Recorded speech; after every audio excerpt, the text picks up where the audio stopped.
So yeah, I wasn't looking for a sort of a test hypothesis. Basically, I'm starting to teach at a new institution. So I've been doing a lot of the trying stuff out and seeing how it's not working, and knowing that in the future that things will crystallize. But I'm kind of in the thick of it right now, and I was just noticing in all three of our talks. And your interactions with your patients, Kiki, and the dancing and the art, like what makes these things work? How do you know when it's working, and what are all the things that you have to do that don't work? How do you know it? How do you know a dance is working? I guess maybe my question for Kiki about that. Can you see like when something just clicks between in the relations in the choreography, or something clicks between the dancers and a certain audience? How do you know when it's working, and how do you work towards that, I guess? Well, I have to say that I approach my art sometimes from my scientific mind. So I'll have a goal and a purpose. With the science art, I want to communicate something.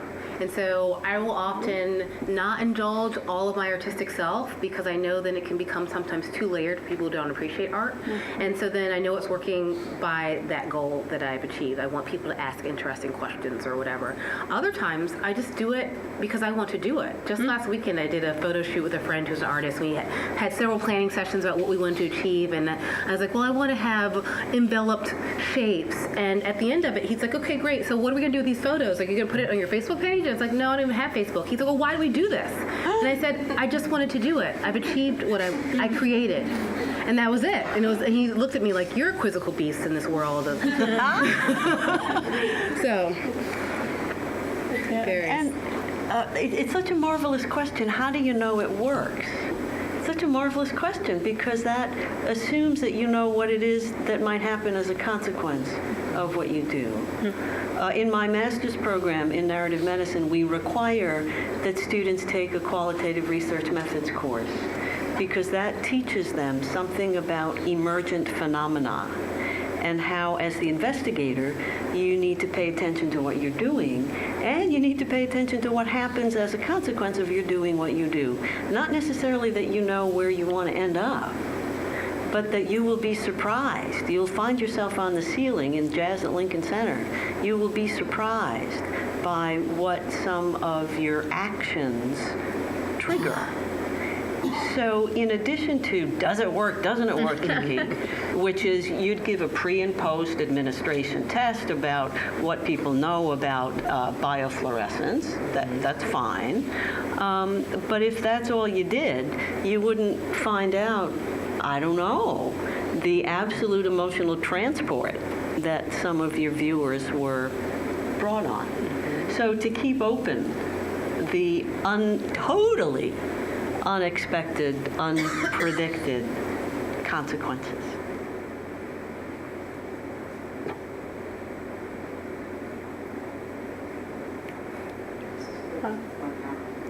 I want to know if you're satisfied.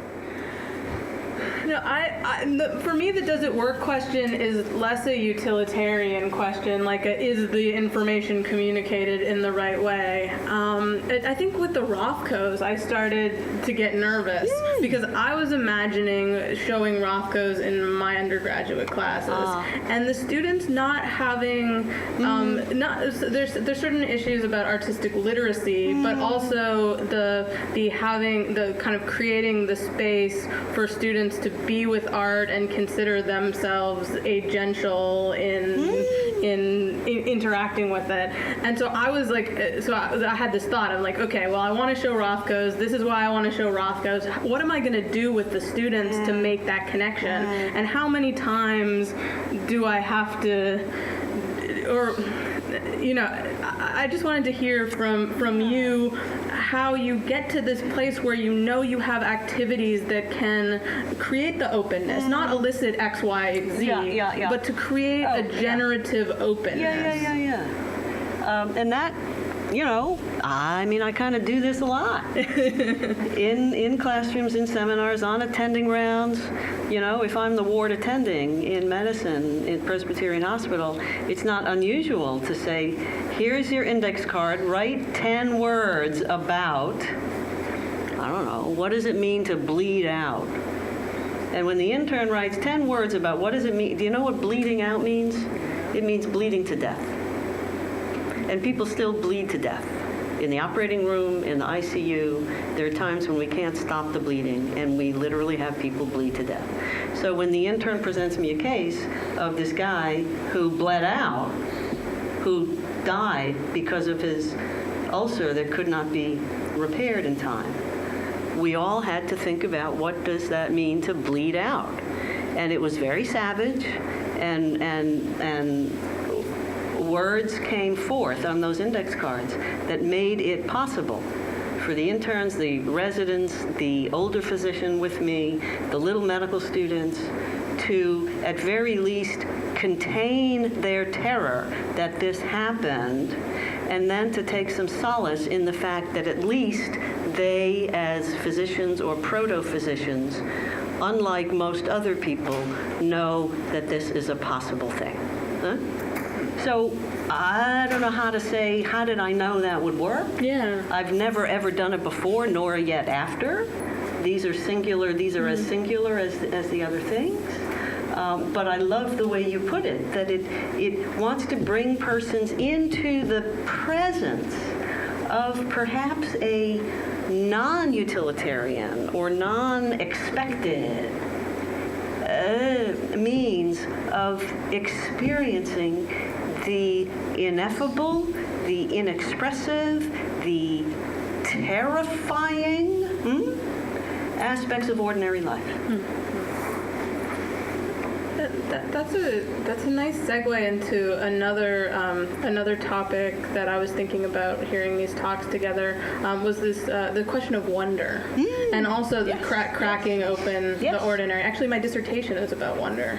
It's called Fables of Attention: Wonder in Feminist Theory and Scientific Practice. Wow. Is the name of it, and it's a very cryptic title, like the peahen coloring. But I was interested in wonder as a mode of attention, and when I was reading about wonder, especially in the context of science, that wonder's sort of been banished to childhood, right? Yeah. The Science Museum is that place of wonder that brings the children into the halls of science, and then they grow up and get real serious. Mm-hmm. But I'm wondering how we can think about wonder science, art, dancing, poetry, paintings, not as something that's for children to enroll them.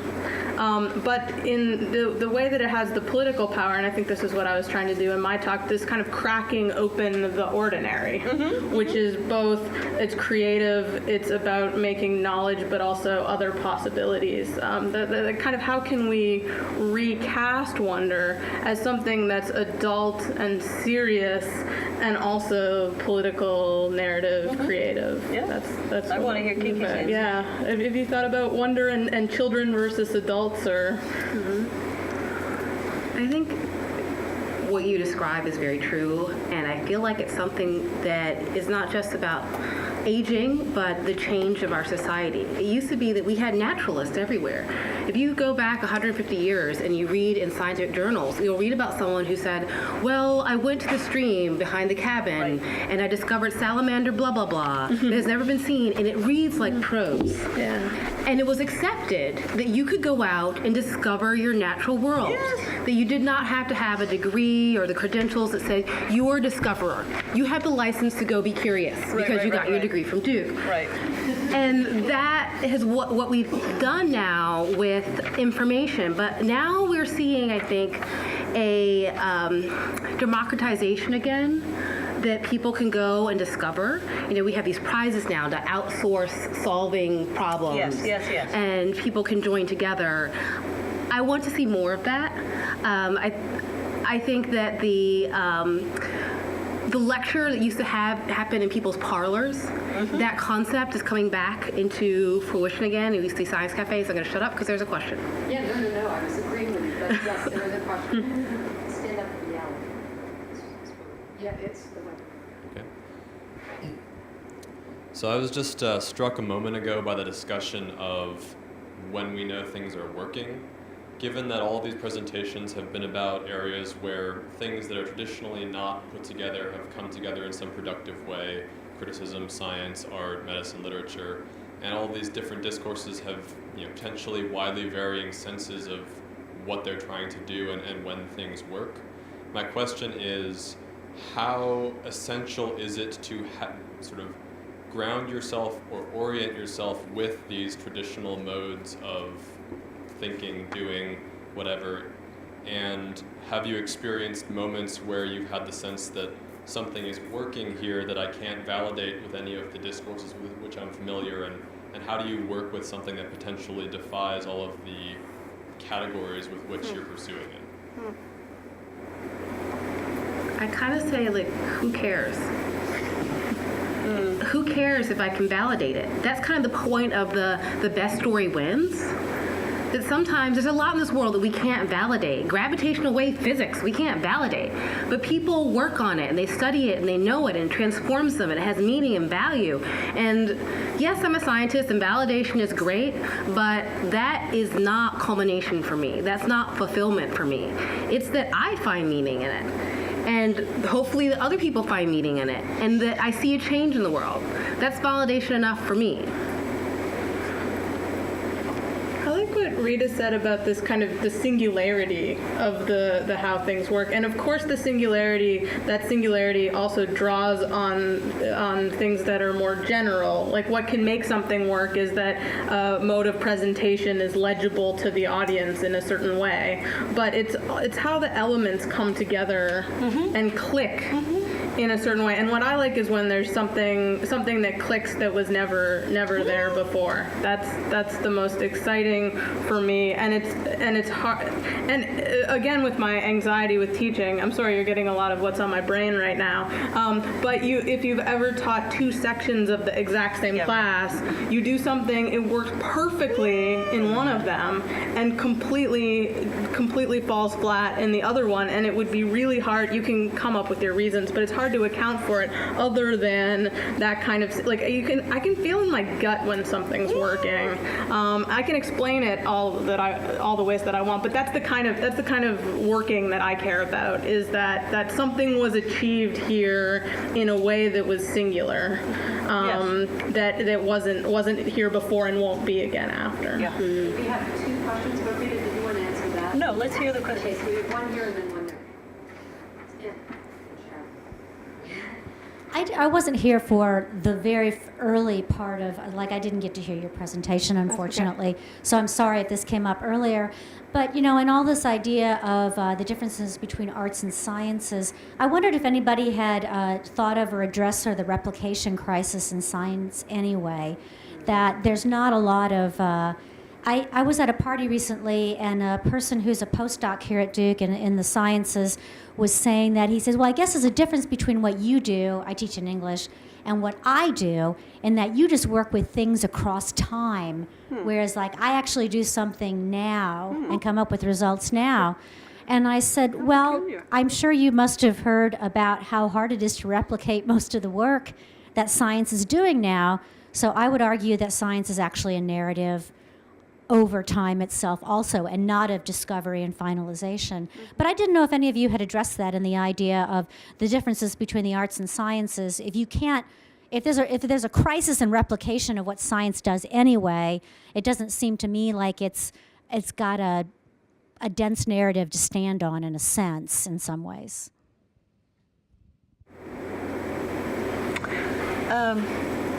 So I'm sure you've read your I.A. Richards. Remember Practical Criticism? He was one of the new critics. I mean, he was the first new critic. He invented it in the UK in the 20s. And his book, Practical Criticism, describes an English class he taught at Harvard, where he'd choose maybe 20 poems for the course of the semester. And he would distribute, I believe, maybe it was more than 20. The students would get like 3 or 4 poems a week. The titles and authors were removed from the text. And the students, these are undergraduates, were asked to write comments, he called them for some reason protocols, on their responses to each of the 4 poems. And it was only at the end of the semester that the students found out which ones were by Shakespeare and which ones were by, Hallmark card writers. And it was in the singular responses of these individual, somewhat naive readers that the meat of the course came forth. So is that replicable? Is that checking to make sure that the smart critics agree with me before I hold forth? No. And yet that, in I.A. Richards' frame of mind, which we endorse today, or I certainly do, get a sense that what's happening in a text is what's happening in that singular and perhaps non-replicable engagement between a reader and a writer. Well, that's part of my point, is that science puts itself up as something that's replicable and true Yeah. versus Do they? ambiguity and difference in literature, in the bridging of the arts and Yeah. sciences. But that's what I think, that one thing that when we talk about science and arts, we don't talk about that science itself is ambiguous frequently and non-replicable. We have one more question, but did you want to? No. Last question? Oh, did you have one? I would love to. All right, 2 more questions, and then we'll call it a day. I think I can respond to the question in that science Let's stand up and do the project. to the lady's question over there. I think science at its best is speculative and ambiguous. And results are very difficult to replicate and should be considered tentative all the time. Yeah. So this was actually a great segue into my question. I'm about wonder. Getting back to wonder. Yeah. I'm getting ready to finish my PhD very shortly in the empirical sciences, and wonder did bring me into science, and it's been hard. Like it's been like a slog. You know, being able to see patterns through noise, being able to constantly have your ideas rejected either by the data or your PI. And I think that process of empirical research is what drags the wonder out of science. But I wonder if that's just an inherent part of doing empirical research. No. I think it's what we've made research become, because it's become so much of a business. We have to show results to get the next grant, and we make it very incremental. We take the risk and the big ideas out. As much as we talk the talk around that, it really doesn't happen. And so I try to create that space for my students. I try to create that space for myself. I have something I call my science soulmate. And we get together and we just start talking ideas, like really exciting things and projects we want to do. And the reality is, like, that's not the thing that's going to get us tenure, and we don't have time for that. But that's what gets us excited. And at some point, we will do that. Once we did that for so long, we drove 20 miles past the conference we were going to. And so I think it's really important for us to create those spaces to remind students that this is where science started. Science started from a couple people sitting around going, why is it that way? I don't know. Let's kind of figure it out. We put this here and that here, and what can we figure? We need that. It's what we do in 3rd grade when we're having science experiment day. It's what Bill Nye does that makes us and we get to graduate school and we kill it because we've got to get the grants, you've got to get the publications, but there has to be a space where you keep it safe, where you nurture that. So if your PI is not giving it to you, then go find your science soulmate and get it somewhere else. Okay, we have did you want to answer? No, that's a great answer. Thanks all very much. I've been teaching doctor-patient communication for 15, 20 years here at Duke, and I'm left with a worry, and it's about curiosity. And what I've found is it's extremely hard for me to know how to generate curiosity in a resident or in a medical student. And I've had experiences just yesterday, actually, of sitting with a family, conversing in Spanish, but it was all translated in the end. And this remarkable story came out about their immigration, about the fact this 12-year-old speaks 3 languages, English, Spanish, and an indigenous language they speak in Puebla. And we walk out of the room, and I say to this, very good resident, well, isn't that an incredible story? And it was as if I was there was no response. It was like she was just wanting to be typing, getting it into all the electronic health record as quickly as possible. And the residents are behind me, kind of typing, scribing away while the story is emerging. And I find this notion of how does one begin to work with people who are just not even curious about the story. Never mind, they're not getting the story. If they got the story, they wouldn't want it. Yes. And so, and there's a lot of them out there. It's not. I'm feeling that the sense that this has become our burden. And one more thing, sorry. And then, what they would be saying, listening to what you're talking about, was, well, that's great, but how do you find the time to give the keyboard to them? Sure. And I feel that way too. I just came from clinic, an hour late. Right. And believe me, there was not the option in my last patient to say, why don't you type your story? It wasn't happening. Yeah. And otherwise I would have missed your talk. So, Yeah. just some comments on those things I really appreciate. So, this, you're talking about wonder also. Another word for wonder is enchantment. And there's a lot of literature now about enchantment and disenchantment within the academy, within the sciences. I gave up long ago on teaching little medical students to be curious, because I knew that, and it was easy enough to do, they're all fresh out of college, but what would happen is I'd make sacrificial lambs out of them, because they'd go onto the wards and they'd be very curious and open and attentive, and they'd get dinged for it. So instead, we've been working with the senior physicians and nurses and dentists and public health professionals to awaken in them the long dormant stages of enchantment. And it doesn't take very long, and we do it by virtue of bringing great poems or plays or paintings or music to them and letting them, the senior big gun faculty, experience the wonder at the singular and the beautiful.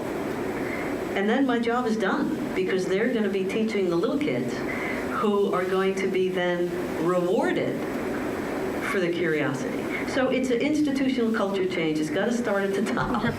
And my lesson is, it's not very hard to awaken and trigger and bring back into life these green shoots of wonder. These last two questions really highlight for me the institutional issues that we're talking about, the what kind of inquiry is rewarded and what's not. And a lot of the students who would be medical students now have gone through in the United States a very regimented education system where they have to test a certain way on standardized tests and answer questions in a certain way. When I taught at Duke last year as part of my postdoc, I was seeing a lot of students who were very anxious about open-ended questions and having difficult. It wasn't that they weren't curious, it was that the kind of curiosity that they might have had isn't rewarded in these settings, so that when they're asked to do that, it's surprising on the one hand, and on the other hand, they're afraid of not being rewarded within a particular kind of system. And this was the same question that I was asking Kiki earlier about how do we change it so that scientists have time and that they're rewarded for doing things that are creative and that bring in more people, that are interdisciplinary, that are exciting, rather than just your high impact first author peer reviewed articles. And I think institutional change is a really important question when we're talking about story and evidence, because they're not normally put together, but it also sheds light on kind of ideas about taking pleasure in your research, right? These kinds of or being able to live a livable life. Like, these are also vital questions on top of being epistemological questions. So the having people at the top being asked to do this, and having people make space for their students to be curious and to do things that they're passionate about, and to make institutional space for that, I think is one of the most important things that can be done in this context. Do you have a thought, Kiki? No, I think that's perfect. Okay, thank you so much.